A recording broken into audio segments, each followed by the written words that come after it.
Welcome back. We're unpacking a whole host of current events issues. And of course, one that's top of mind for so many of us is what is going on in Israel and in response, obviously, to the terrorist attack from Hamas.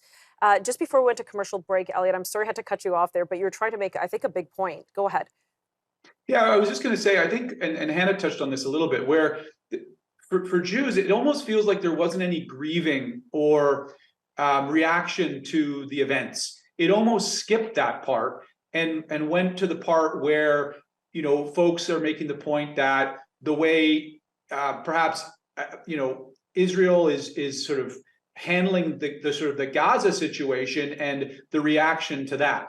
Now, that's so, and I understand there's frustration, and I understand that why Jews feel frustrated and angry about that, because I would feel the same way. And I think Hannah made the point, post 9/11, there was a lot of reflection of understanding where Americans stood before, perhaps when the US invaded parts of that world, and then there was that recrimination.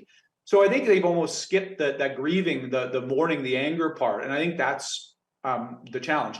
My final point would be, I also think it's important to be able to hold those two ideas in your head at the same time. I think it's very difficult for Israelis to do that right now because it's probably just anger and fear and sadness.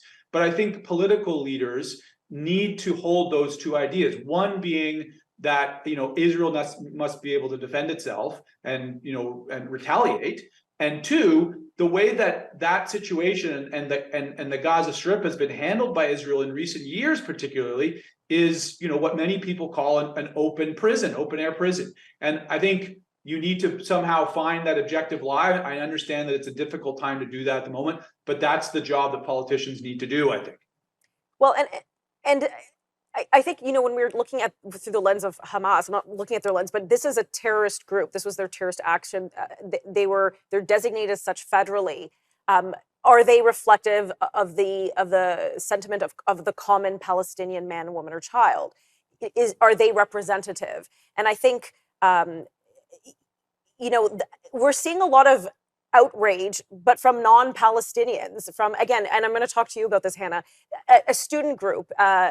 Probably most of them are not Palestinian, yet here they are standing in solidarity. They may not know, maybe they do, maybe I'm misinformed, but I bet you a lot of them really don't know the history of that region and what's going on over there. At the same token, I appreciate free speech and people should be able to express their opinions. Obviously, we don't want incitement of violence and things like that, but I appreciate them wanting to express their opinion. But it was so quick. Like, there was no time for reflection. I think that's a very good point. Are you shocked at the response of this student group at York University in Toronto, Hannah?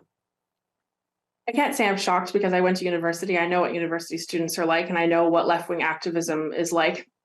A lot of people do not understand the history of Israel. They don't understand the history of that area.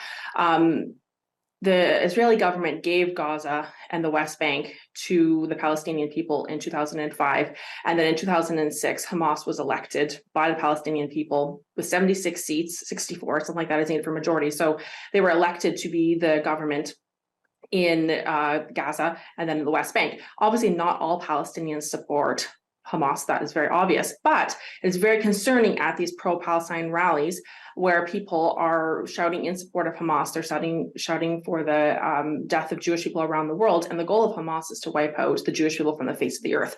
The Israeli government wants to live in peace with the Palestinian people. They're constantly trying to reach agreements. They're constantly coming to the table. And unfortunately, the Hamas government is not in favor of that. And a lot of people don't understand the difference between the two sides. And then instead of being like, oh my goodness, it's horrific that 1,300 people were killed, innocent people, babies, people at a music festival enjoying themselves, they're like, oh, this is the Israeli government's fault. This is, they're colonizers. No, they're not. This is their land. And they want to be able to live in peace and have, even like a two-state system there, but that's not the goal of Hamas. And when left-wing students are shouting in favor of this genocide, do they want to go live there? It's one of the most unsafe places. Whereas if you're in Israel, that is very safe for Christians, for Jews, and for Muslims. And the Jewish people have a right to defend themselves against this heinous attack. Yeah, of course, it was safe in that region up until a week ago, and it's just shocking. Again, I'm still stunned that there were so many pro-Hamas rallies or rallies that express pro-Hamas sentiments. It did shock me, and of course, there was a Labor minister. The Labor minister federally condemned one Ontario union representative president for his comments about Israel. And again, We're it seeing seems- politicians though, like NDP, MPPs in favor of Hamas and in favor of what's going on there. Well, Hamas, they're not freedom fighters. They're using their people as human shields. Elliot, go ahead. We only have 10 seconds, but go ahead. We can pick it up in a moment. I think it's very important that we are clear on folks who are in support of Hamas, a terrorist organization, and Palestinians. That's a very important differentiation that we need to make.